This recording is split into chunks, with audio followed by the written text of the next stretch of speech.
Our judges, this is the third round, the questions for our debaters. We'll start with, Namdi, you'd like to start today? All right. Okay, well done both teams. Let me start from the end. I think reality missed an opportunity to catch out victory for misquoting them. You mentioned testosterone and estrogen. That's not what your opponent mentioned. He was talking about sperms and eggs and about production quantity, not about hormones. So, but you didn't even hear that. You were wrongly quoted. You're not paying attention to your opponent. All right, moving on. I think victory, you started very strongly. Your premise giver was very, very, very, very fantastic. I found no issue there. Your first debater, look, you had great points. No need to rush your words. No need to push yourself. You kept, there was the part I was a bit confused because I didn't know where we were going to. Were we talking about the practice? Because you kept on going back to a man's choice, the choice of a man. So it almost seemed as if for a little bit you left our argument of polygamy and you started talking about personal choice. I noted that here. There was a bit of that. And you were also talking about how people are lonely in polygamy. You guys both made a lot of assumptions. I don't know how a larger family can be lonely. If you are going to talk about emotions, I expected you to go deeper if you're going to bring it up. And then there was this talk of, there was this hammering on sexual partners, like, you kept bringing up the issue. And again, reality, you missed so many chances. I thought you were going to, but you didn't hit on it. You kept on bringing up the issue about putting polygamy and infidelity side by side. I mean, you had the option. You have adultery, concubines, side chicks. You missed so many opportunities to go after your partners because we find more of these in monogamous relationships than polygamous. So you missed your chances. Then you also talked of health issues with regards to HIV, sexually transmitted diseases. Are we assuming that polygamous wives and husbands are cheating? So there are a lot of assumptions that are coming up there. I mean, for reality, your first debater, you said monogamy were emulating the white man. Is monogamy inherently Western? Everywhere you've had large agrarian societies, whether in Europe, whether in Asia, whether in South America, you've had polygamous. It's not inherently African. So saying we're emulating the white man is a fallacy of some sort. Monogamy is not emulating the white man. Now, if you had put it in its correct context, which is religion, that's different. But we're not emulating the white man on that. For the second debaters, I think I like the fact that you both entered on both teams. You both entered going after your opponents immediately. It shows more sensitivity towards the debate environment. The fact that you didn't just come and you were trying to tell me something you had pre-programmed, but you came in from attacking your opponent, which I liked very, very much. And I think that set a good tone for both of you. Then I know that a Google search on page 1 says that if you say which tribe does polygamy in Nigeria, it will tell you Igbos. But I think, quote me if I'm wrong, but don't we have more polygamous families in Islamic regions of Nigeria than in the southeast? Polygamy is more Islamic. It's not an Igbo thing. It's an Islamic thing. So if you did a simple survey, proper, deep survey, the northwest is where you'll find the largest concentration of polygamous marriages. But apart from that, I think the debate got stronger as you guys went on, coming down even to your rebuttals and everything. So I think pretty decent from both of you.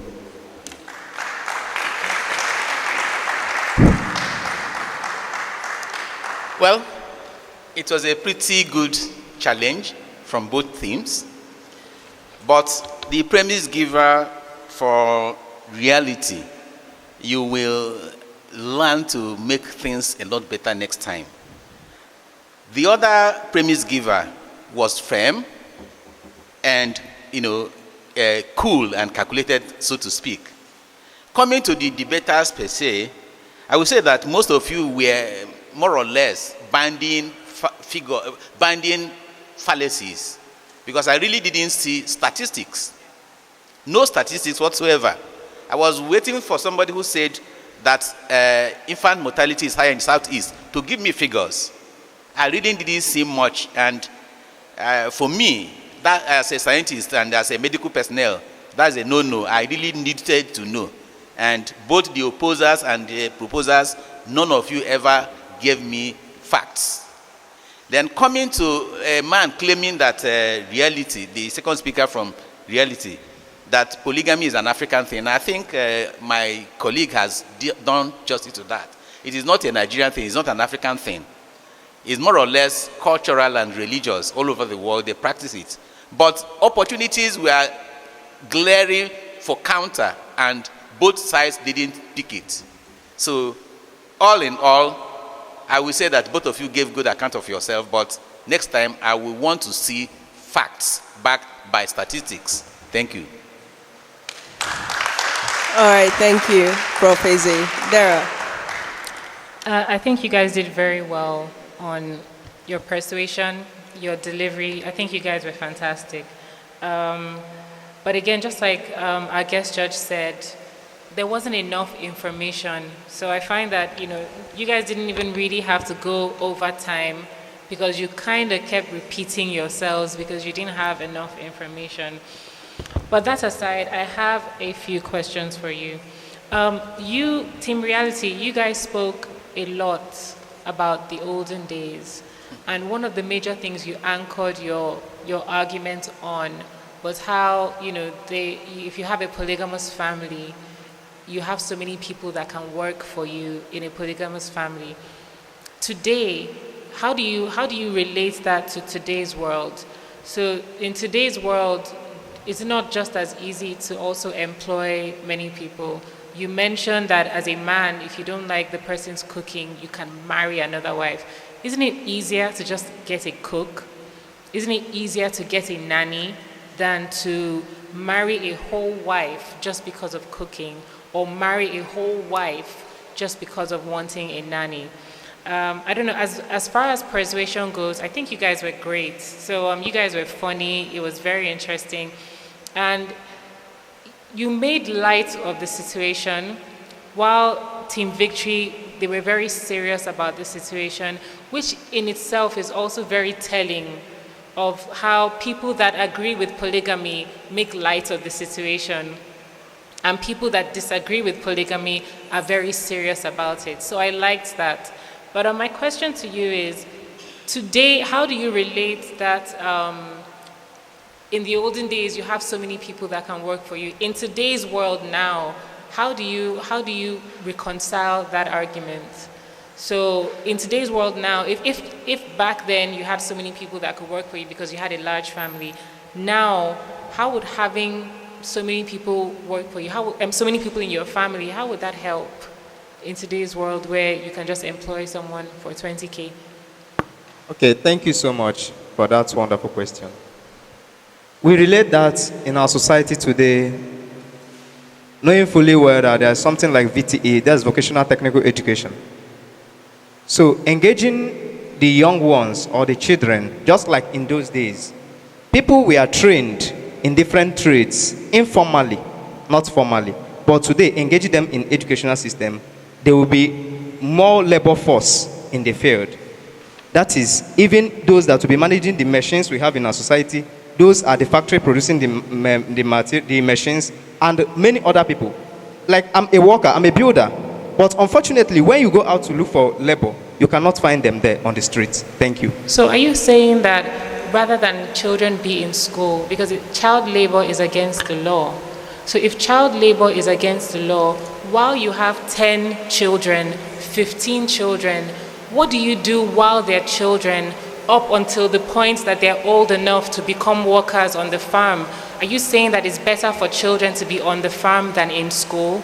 So while they're in school for the first how many years, this is a polygamous family that has 15 children, what do you do for the first 15, 16, 17 years where they can't really work because they're supposed to be in school? what do you do for those years before you start exposing them to vocational training? It is clear that before a man engages into polygamy, he is already established. Why is it clear?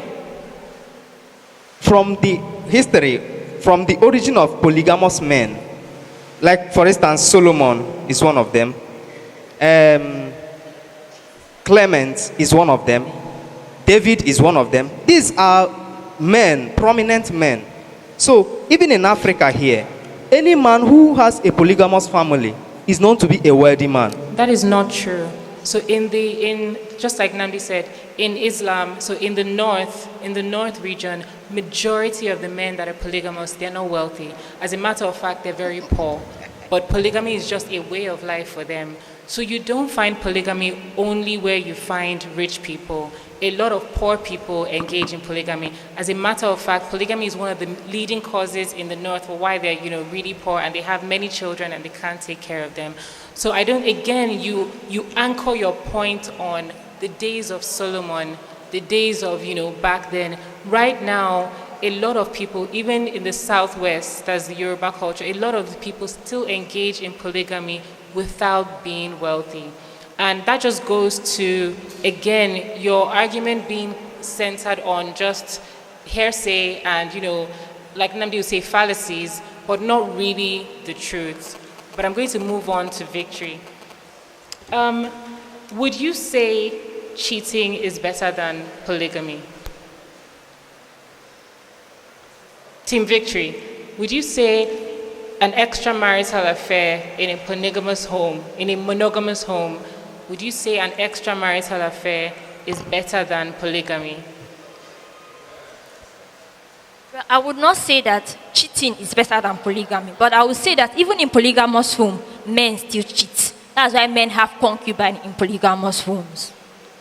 What if someone makes the argument that if a man can have 3 or 4 wives, which sometimes is the case, they don't cheat? But if a man can have 3 or 4 wives, it's telling you that that man does not have sexual gratification in one. So what is hindering him for going outside to cheat? Imagine you going to just go and pay bride price, all those things, spending money just to get one wife. It's not better you just carry that 5,000 and enter a shower quarter and get one a shower and satisfy yourself. I hear you, but again, I'm kind of grasping for facts here, or for just stronger arguments. I want to ask another question. Vincent, you want to say something? Okay, you said that men have 4 wives and they are satisfied. I can't hear you. Saying that the case scenario in which men have 4 wives and they are satisfied, just like our judges have said this morning, there's no evidence to back it up that men that have 4 wives are satisfied with their 4 wives. Okay. There's a possibility for even having other concubines outside. So our stance here still is that it doesn't matter the number, even in monogamous, we've had homes that are monogamous and there are people couples being faithful to each other and deriving the sexual pleasures they need. So the critical point there is discipline and kind of conditioning your mind to be contented with what you have. It's not in content with what you have, and then the advantage it has in the long run. Because when you have just one family, certain things are eliminated: rivalry, jealousy, and even scramble for inheritance, and many other things that come as economy. So just a minute. She asked you a question which I don't think you guys have answered yet. Mm-hmm. You've not answered the question, and you're making a lot of assumptions. You said that if a man has 3 wives, it means he doesn't have sexual control. Are you aware that the same regions where people have more wives are the most deeply conservative Islamic regions? Are you now telling us that deep conservative Muslims are also very promiscuous? Because just as we're talking about data, there is no data to support that kind of fact. In fact, Sharia law is pretty terrifying when it comes to committing offenses. So again, just as you said, there are monogamous homes where people are faithful. Why do you automatically jump and assume that a polygamous man is an irresponsible man? And you contradicted yourself. You said instead of spending all that money on bride price, why not take the money and go and pay for sex. So if a man, rather than pay for sex, decided to spend all that money on the wife, doesn't that say something else entirely? I have one last question, and this is an important question. There is population decline happening all over the world now. Population decline is very dangerous, right? Now, of course, population decline is happening because lesser and lesser people are getting married, and even those that are getting married are deciding not to have children or deciding to have 1 or 2 children. So in this case now where, some countries are trying to battle out population decline, again, women are not as strong as before. So where you had before, a woman could have a child, have 6 or 7 children because they started quite early. So because they started having children about 20 years old, sometimes even 17 years old, now we have the average woman having her first child at about 27. So women can't have as many children as before. All these things are contributing to population decline. Can you say that polygamy is a solution to population decline? All right, Team Victory, go ahead. No. Okay, you could. There's something called popular sensitization, telling them you need to marry earlier so that you would have the opportunity to have more children. And then it could have that problem, or the problem of population decline can be solved by other means than marrying more wives. In that, okay, you could even make programs up that, okay, please, men, okay, women have to, okay, please, you need to get married as early as you want to, as early as possible, because there's population decline, and then also there's a need for having more children. So education as well and sensitization programs can solve that problem. Other means can actually solve it. Even science, we have this IVF, in that children, that means you can have multiple births by scientific method. So scientific method, science can solve that problem, as well as popular sensitization. Many other means. It mustn't be another wife bringing in another woman. You're neglecting a very important fact, which is who are the people that would want to have many children. You're assuming everybody. That's why you're mentioning scientific means. Would the people in congested urban areas where you have a lot of career women want to have many children? So a bit of nuance is what I'm saying. It's not just you, both teams, you have a tendency to overgeneralize, I noticed. Making sweeping statements. Well done. And please, for the speaker from reality, in terms of facts, reality. Okay, yes. Team Victory. Team Victory. Victory, sorry. yes. You see, I am quite very careful because we have audience that might go home with wrong impression. Polygamy and whatever, the Southeast is not known for that. And for a fact, if you look at statistics, infant mortality rate, that's under 5 mortality rate, is lower in the Southeast than any other part of Nigeria. So that is what you have to be telling us when you come to a podium like this. So the highest rates on the 5 mortality rate are in the northwest and not what the other north? Northeast, not southwest and not southeast. So on that ground, you have to be really sure before you come up to make a claim that you cannot defend. Thank you. All right, thank you so much. Well done. I'd like to throw it open to our judges to tell us their various judgments, beginning with Dara. Dara, please, what is your verdict? For this round, I think Team Reality, you guys have very, very good charisma. Your first debater, your second debater, very, very strong, very easy to listen to. I'm not here to share my own opinions, but I will say that on this, you kind of had me, moving your way, just because your delivery and your flow was very, very good. You're very likable, and that goes a long way in being very persuasive. Team Victory, you spoke with conviction, and conviction is what's needed for a topic like this. So I like that you were very convicted and passionate about what you were talking about. because of information. So because on this round, both teams were persuasive, both teams were good with delivery, but on this round, I will give it to Team Victory. All right, Team Victory, that's one vote for you, Team Victory. That is a win for people against polygamy, right? From Dara. All right, let's go to you, Professor Eze. Your verdict. Okay. Both teams, Victory and Reality, are very strong teams indeed. And I can doff my hat off for both of you. However, in a contest like this, somebody must win. If I look at it from the point of view of information and research, I would say that Victory attempted to showcase more verifiable facts. When I look at persuasion, both teams were more or less at par with each other. When I come to delivery, both were nearly equally matched. Then, when you look at making your argument interesting, both teams did try, but Team Victory tried much more to make their argument more animated. And uncomplicated and easy to understand, Team Victory did present their points in a clearer manner to me. And then unexpected wow moments. Both of you would have wowed me, but small things didn't do it, so I gave both of you equal marks on that. But at the end of the day, I gave it to Victory.